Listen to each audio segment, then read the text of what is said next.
자, 이코노미톡 시간입니다. 오늘은 리더스 인덱스 박종훈 대표 모시고 시장 얘기 좀 말씀 들어보겠습니다. 대표님 어서 오십시오. 네, 안녕하세요.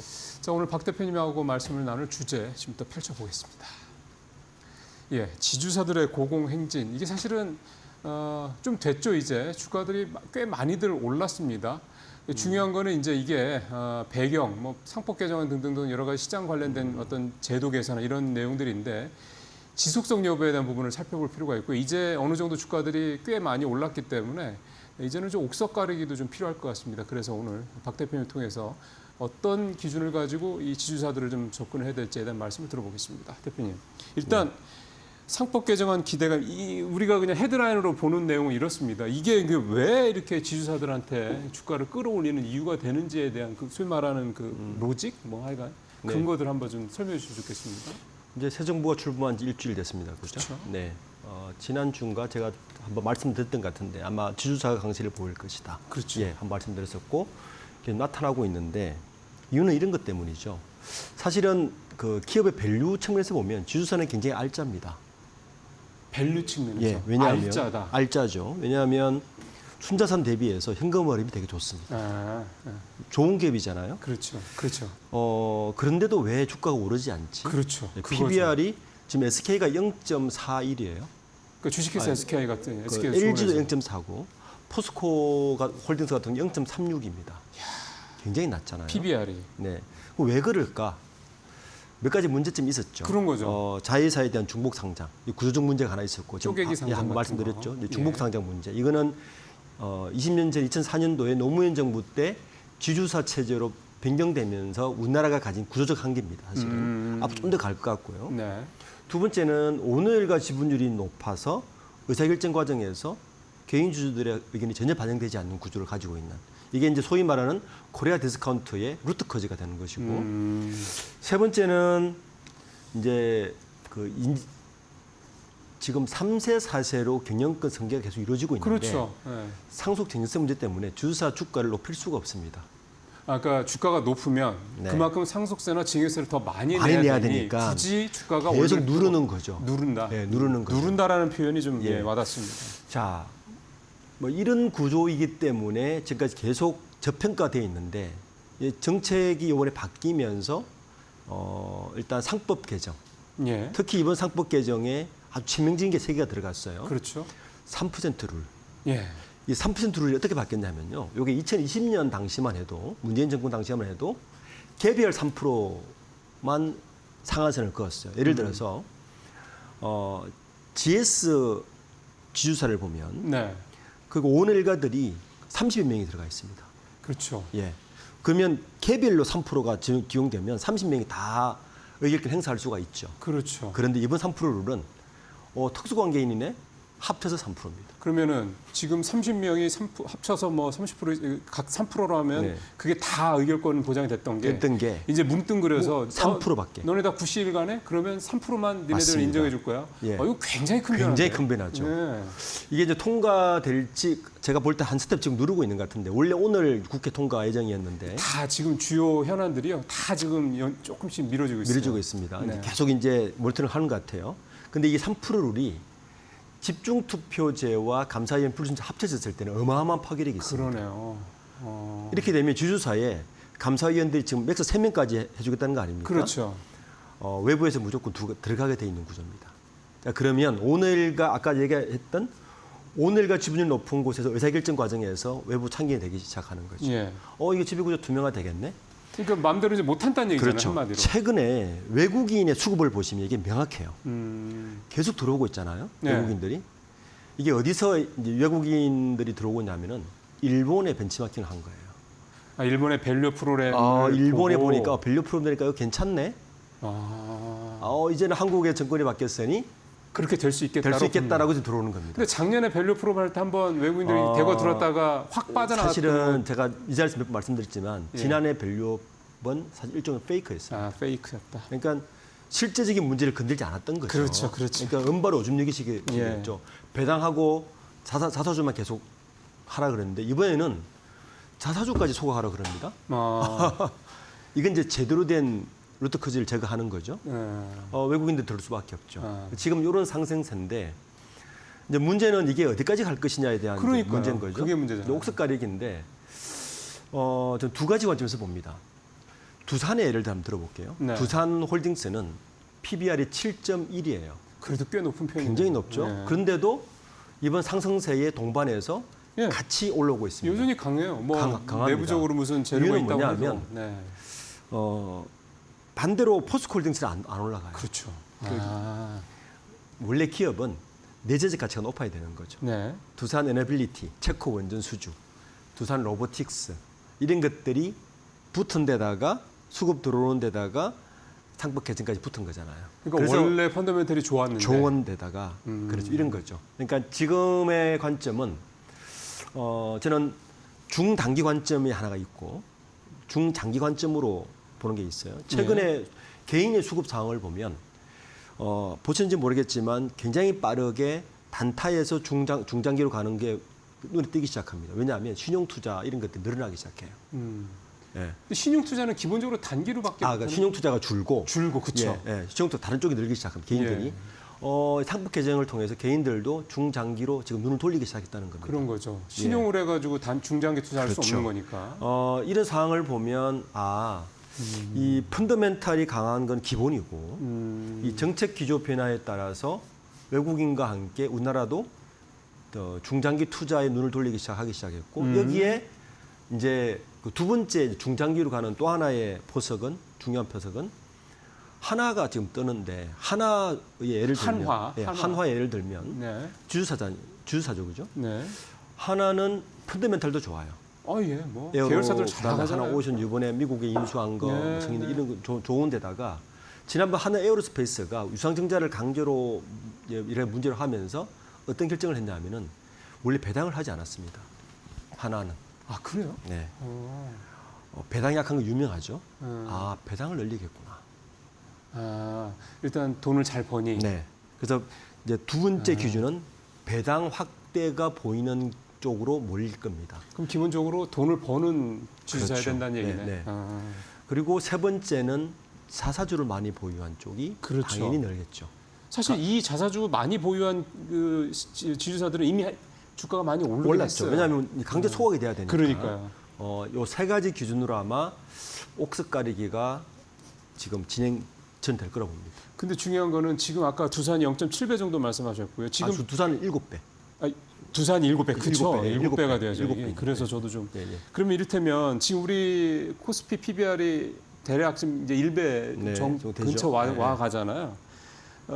그러면 지금 정부에서 상법 개정안이라든가 이런 자본시장 개선에서 그 상한선으로 대략 기준으로 생각하면 0.8배를 얘기를 하더라고요. 네. PBR 기준으로. 네. 그렇다면은 그 정도 수준까지 가더라도 가더라도 2배가 오르는 거죠. 그렇죠. 그러면 예를 들어서 아까 말씀하셨던 LG가 0.4배 정도. 예. 그러면 얘네가 그 정부가 좀 목표로 생각하면 0.8배 정도까지 올라간다고 생각해도 말씀하신 대로 2배인데 그러면 얘네들이 그렇게 올라서 2배가 되고 주가도 PBR도 0.8배가 됐다. 네. 그럼 이제는 뭐랄까 더 올라갈 수 있는 거에 대한 기대감이 이제 확 줄어든다고 봐야 되는 겁니까? 그렇죠. 그때부터는 이제 모멘텀에 대한 옥석 가리기밖에 없는 거죠.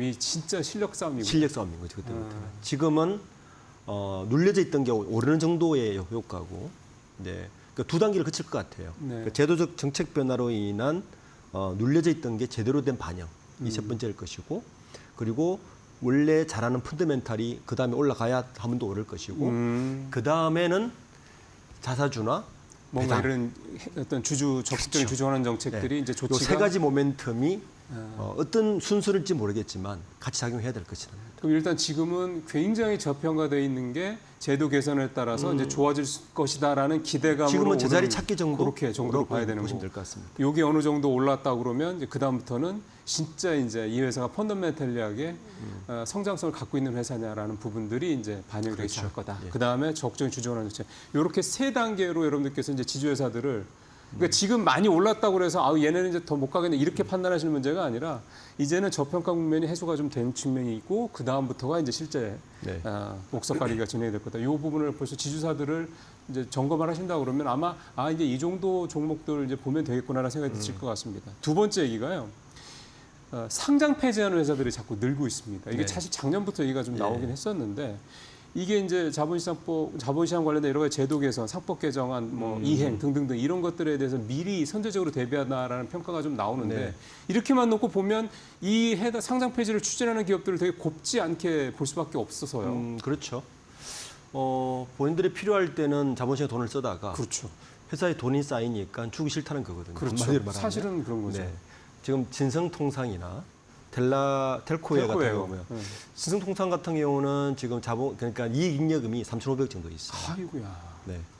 대단하네요. 이제 자사주를 소각해야 되고 그렇죠. 배당을 해야 되니까 그렇죠. 배당 안 했거든요. 진성통상. 그동안에도 배당 안 하고 유명한 회사 중에 유명하죠. 하나였어요. 네. 네. 그러니까 주기 싫다는 거죠.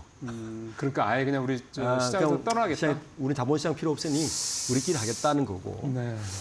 텔코웨어 같은 경우도 보면 굉장히 그 사업 인프라가 좋거든요. 네. 그래서 통신 3사를 그냥 고객으로 안정적으로 가지고 있으니까 현금 흐름 좋고, 그러니까 여기도 마찬가지 심보인데, 그래서 이제 이 지주사라도 이런 회사 좀 피해야 될 것 같아요. 제가 한 3가지 기준을 좀 말씀드리고 싶은데, 예. 일단 그 최대 주주 특수관계인 지분율하고 자사주 비중을 합쳤을 때 70%가 넘는 기업은 투자를 피하십시오. 그러니까 상장 최대 폐지할 가능성이 주주하고 높습니다. 네. 두 번째는 자사주 비중이 최대 주주 지분율보다 높은 기업도 그럴 가능성이 굉장히 높습니다. 왜냐하면 자사주를 폐기해야 되니까 그렇죠. 최대 주주들이 그거 허용하지 않겠죠.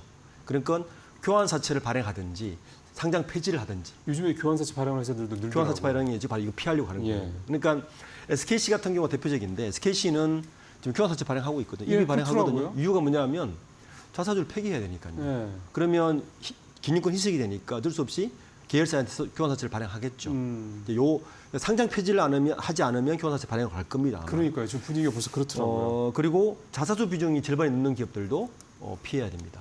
지금은. 그래서 이런 것들은 이런 수준을 갈 가능성이 굉장히 높다고 봐야 되는 거죠.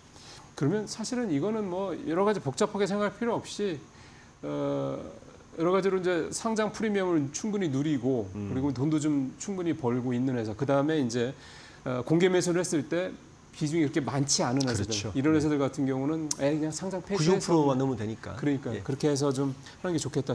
특히 사모펀드들이 최대 주주가 된 그런 기업들이 이렇게 상장 폐지하는 데들이 많더군요. 오너들이 기념권 분쟁에 들어가기 싫거든요.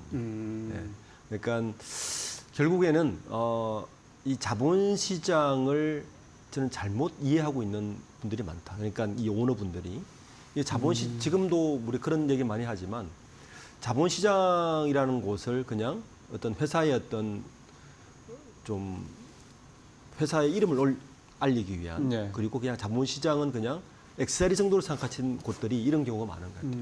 그러니까 이제 진정한 자본시장이 돌아가려면 이제 이런 속관 얘기를 좀 해야 될 것 같아요. 그렇죠. 예. 근데 어떻게 보면 이제 말씀대로라면 이 시장 그러니까 제도가 바뀌면서 그러니까 그 동안에 상당히 좀 기울어진 운동장이었죠. 주주들한테 특히 소액 주주들한테 그런 시장이 지금 제도 개선이 굉장히 좀 본격적으로 이루어지면서 그러면 이제 그거에 편승을 해서 그냥 그래 상장사로서 내가 해야 될 역할도 충분히 하면서 회사를 성장시켜 나갈 것이냐 계속 뭐 시장에서 자금 조달도 하고 하면서 아니면 아예 그냥 내가 또 돈 잘 벌고 있으니까 그냥 내가 지금 벌어놓은 거 또 앞으로 벌 거 생각해서 이걸 최대한 내 걸로 하자 이 두 가지 측면으로 명확하게 이제 상장사들의 움직임이 구분이 된다. 뭐 그렇게 할 수 있는 회사들은 하겠다라는 가능성이 높다 이렇게 좀 봐야 되는 거고요. 이제 개별 이슈 쪽으로 좀 살펴봐야 될 게요. 결국 이런 시장의 제도적인 변화들이 이제 앞서 말씀드렸던 이런 좀 중소 중견 회사들한테도 영향을 많이 미치겠지만 사실은 국내 경제를 이끌어가는 이 대기업들한테도 영향을 안 미칠 수가 없습니다. 맞습니다. 특히 이제 그 뭐 삼성이든 현대차든 이런 대기업들 같은 경우 오너 지분이 그렇게 높지는 않거든요. 네. 근데 순환 출자 구조 때문에 지금 사실은 경영권을 이렇게 행사를 하고 있는 상황인데 이제 삼성 얘기를 좀 먼저 해볼게요. 지난달에 삼성바이오로직스 물적 분할 얘기가 나오고 난 다음에 그때 회사에서는 이제 여러 가지 이해 충돌이니 뭐니 해서 이렇게 쪼갠 거다라고 얘기를 했지만 계속해서 시장에서 나오는 얘기는 결국은 지배구조 개선 문제일 것이다라고 얘기를 하고 있습니다. 일단 대표님은 이 부분에 대해서는 어떤 쪽에 무게를 두고 계세요? 저도 그렇게 봅니다. 삼성의 지배구조의 마지막 퍼즐을 시작했다. 네, 그렇게 표현하고 싶은데 뭐 아시다시피 삼성그룹의 지배구조의 가장 큰 바틀넥, 약점은 삼성그룹은 다 합쳐도 삼성전자밖에 없잖아요. 그렇죠. 어떻게 보면 삼성전자를 어떻게 지배하는가가 핵심인데 그렇죠. 현재 이재용 회장은 삼성전자 지배를 간접으로 지배하고 있죠. 예, 자기가 갖고 있는 지분이 얼마 안 돼요. 네, 물산이 삼성전자를 지배하는 지배하고 거는 있고. 한 4.5%, 5%가 예, 안 되죠. 예. 이제 생명을 통해 지배하는 거예요. 그렇죠. 생명도 8.5%를 가지고 있어요. 예, 예. 생명의 대주주가 이재용 회장과 삼성물산 그렇죠. 요구조로 가지고 있는데 네. 항상 리스크는 보험업법이라는 리스크를 안고 있죠. 보험법이 뭐냐 하면 사실 보험사는 우리가 자기 돈이 아니잖아요. 고객의 돈이잖아요. 고객 돈이죠. 그래서 금융사들이 금융사가 일반 산업회사를 지배하는 것은 항상 구조로 문제가 있습니다. 네, 네. 그래서 3%를 적용하자. 그러니까 3%까지만 의결권 행사하고 이상 의결권 행사하지 못하게 하자는 게 보험법입니다. 그러니까 이미 뭐 발의도 돼 있어요. 20%를 갖고 있어도 3%만 의결권을 주자라는 그렇죠. 얘기인 거죠. 이게 이미 뭐 조국혁신당에서 이미 또 발의를 했고 네. 이미 국회에 올라와 있습니다. 네, 될지 네. 모르겠지만 삼성그룹은 지금 몇십 년째 이 리스크를 안고 있는 거예요. 그런 거죠. 이게 이제 마지막 퍼즐인데 그럼 어떻게 해결할 거냐는 거예요. 이 해결 방법으로 여러 가지 대두된 것 중에 하나가 뭐 전자를 인적 분할을 하자부터 여러 가지 안에 나왔는데 가장 현실적인 방법은 바로 삼성 바이오로직스를 이용하는 겁니다. 왜냐하면 삼성 바이오의 가장 대주주는 사실 물산이에요. 그렇죠. 이번에 인적 분할을 하고 삼성 바이오 FS 홀딩스를 이게 상장을 했을 때 네. 대충 계산해 보면 현금으로 한 27조 정도 생깁니다. 그렇죠. 네. 그런데 이 3%를 5% 정도의 지분을 물산에 인수할 수 있는 금액도 비슷한 금액이에요. 32조 정도 되니까 현실적이다라는 건데. 그렇게 이제 서로 이제 수합하는 거죠. 이렇게. 사실 이 이야기는 오래전부터 나왔는데 맞아요. 네. 갑자기 정권 지금 이 공백기에 인적 분할한다 발표를 해버렸어요. 네. 상법 개정을 예상을 했을 것이고, 그렇겠죠. 예, 이거는 뭐 삼성에서 어떤 이야기를 하건 전문가들이 보기에는 이거는 마지막 퍼즐을 가동하기 시작했다고 볼 수밖에 없습니다. 이게 또 중요한 게 이게 마냥 미룰 수도 없는 문제고요. 물론 그 얘기가 계속 나오니까 삼성 이제 그 에피스의 이제 상장을 뭐 5년 뒤로 뭐 늦추겠다 그 이런 얘기를 얘기를 했는데 했죠. 사실은 아마 이 작업들이 1, 2년 안에 이루어질 수 있는 작업들은 아닐 맞습니다. 거예요. 그리고 네. 아마 민주당이 이 얘기를 그러니까 법안을 내놨다 하더라도 이게 삼성그룹이라는 이 기업이 우리나라에서 경제 차지하는 비중을 감안할 때 그렇게 정부 입장이나 당의 입장만 생각해서 법안을 처리하기도 쉽지 않은 문제이기도 합니다. 그러니까 그런 문제 시간이 그 5년이라는 건 결국 그런 시간을 감안한 게 아니냐 그런 해석 좀 나올 수 있겠고요. 이렇게 되면 예. 삼성주에 관심 있는 분들은 이제 그래서 물산이 뜨는 거 아닙니까? 그런 거죠. 예, 그런 물산이 거죠. 뜨는 것이고, 저는 전자도 이 리스크에서 좀 벗어나는 게 예. 장기적으로는 밸류가 맞아요. 좋다 예. 생각하고 있습니다. 사실 삼성전자 내부에 사실 여러 가지 현안도 있긴 하지만 일단 사실 지배구조 문제 이게 말끔하지 않을 경우에는 장기적으로서는 오너도 여러 가지로 좀 복잡한 문제가 계속 좀 연루될 수밖에 없기 때문에 그렇게 봐야 됩니다. 그러면은 결국은 지금 말씀하신 김에 여쭤보면 이 삼성그룹의 지배구조 이 어떤 이게 시작이 됐다고 말씀하셨기 때문에 그럼 지금 상황에서 본다면 이게 굉장히 장기적인 싸움일 아니 장기적인 작업이 될 거고 일반 투자자 입장에서 봤을 때는 역시 물산을 제일 좀 관심 있게 보면 되겠습니까? 그렇죠. 이제 물산은 두 가지 어떻게 보면 이게 제가 방금 설명드린 대로 진행된다면 물산은 두 가지 호재에 이제 접하겠죠. 네. 첫 번째는 삼성전자의 진짜 대주주가 되는 거죠. 그렇죠. 네. 그렇죠. 그러니까 삼성그룹은 지주사가 없죠. 네. 그러니까 삼성물산이 지주사 역할을 하게 당연히 되겠죠. 네. 자 이렇게 되면 삼성물산이 2년 전인가 자사주를 매입했죠. 네. 네. 계속 자사주 매입할 가능성이 높다고 그렇죠. 봅니다. 계속 지분을 확보를 해야 되니까. 네. 근데 이제 상법이 통과되면 자사주 매입은 좀 스탑할 것 같아요. 왜냐하면 지금은 자사주 매입을 오너들은 경영권 방어 차원에서 매입을 하고 있기 때문에 네. 그렇지만 배당은 확대될 게 뻔한 그런 거죠. 분명합니다. 네, 배당은 많이 할 배당. 거예요. 네. 그러니까 이 두 가지 삼성전자의 밸류를 직접적으로 가져올 수 있는 구조가 네. 만들어지는 게 하나의 호재가 될 것이고 네. 두 번째는 배당 확대는 불보듯이 뻔하기 때문에 네. 배당주에 대한 선호 네. 이 두 가지가 합쳐지면서 물산에 대한 장기적인 투자도 그러니까요. 생각해 볼 만하다. 그리고 앞서 말씀하신 대로 지금 개인 투자자들도 단기 투자가 아니라 중장기 투자에 대해서 눈을 떠가고 있는 상황이라고 네. 그러면 그런 면에서는 삼성물산이 상당히 좀 긍정적으로 바라볼 필요가 있다라는 거고요. 하나만 더 현대차 얘기를 안 할 수가 없습니다. 네. 현대차는 사실 삼성보다 더 상황이 좀 안 좋다라고들 보통 시장에서 평가를 하겠는데 한번 지배구조 개선하려다가 시장의 역풍을 네. 만나서 이제 중단하기도 했고 그리고 정의선 회장은 시장에서 싫어하는 대로 하는 건 안 하겠다. 주주들이 원하는 방식으로 하겠다. 뭐 이렇게 얘기를 한 상황이기도 하고 이 상법 개정안 비롯한 이 자본시장 개선 제도 개선 통해서 이 현대차그룹한테 이제 지배구조 개선 문제가 어떤 식으로 좀 풀려고 할까요? 현대차는 심플하게 얘기하면 정의선 회장이 현대 모비스의 지분을 5% 이상 확보하는 게 첫 번째입니다. 아, 예. 그래서 뭐 현대차가 이렇게 잘 나가는데도 모비스의 주가가 10년 동안 눌려 있었죠. 맞아요. 최근에 오르기 시작합니다. 최근에 오르고, 예. 맞아요. 이런 이유 때문입니다. 움직이지 않을까? 그런데 이제 난제 두 개가 부딪혔습니다. 예, 현재 정의선 회장이 갖고 있는 개인 지분은 예, 현대 모비스 0.3%밖에 없어요. 그렇죠. 그리고 현대차가 2.67% 갖고 있고 예, 현대 글로비스의 20%를 가지고 있고 마지막 현대 엔지니어링의 11%를 가지고 있습니다. 현대 모비스 5% 정도 지분을 확보하려면 한 5조 원 정도가 그렇죠. 2조 원 이상이 필요해요. 그렇죠. 상속을 받으려고 해도 2조 원 정도 필요합니다. 그렇죠. 자, 그럼 2조 어디서 확보할까? 첫 번째 우리가 이야기하는 현대 엔지니어링의 상장이었어요.